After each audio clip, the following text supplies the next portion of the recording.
Good morning. Ayan guys, nakita nyo, may bayabas ako dito. Ang laki na. So ngayon, pipitasin na natin siya. Ayan. At hinog na siya. Ala, laki.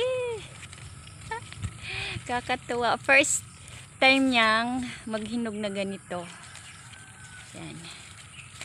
Kita nyo ba? Oh, ayan. Hinog na hinog siya. Makinis naman siya dito sa kabila. Tapos meron pa doon sa kabila. Ayan Yan. Sunod dyan. Sunod natin kukunin yan.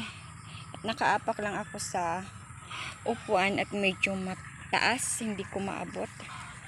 Andito lang yan sa aming kabukiran. Ayan. Sunod ay mangga. Yung mga bunga na yan. Ayan. Diyan yan galing. Thank you for watching.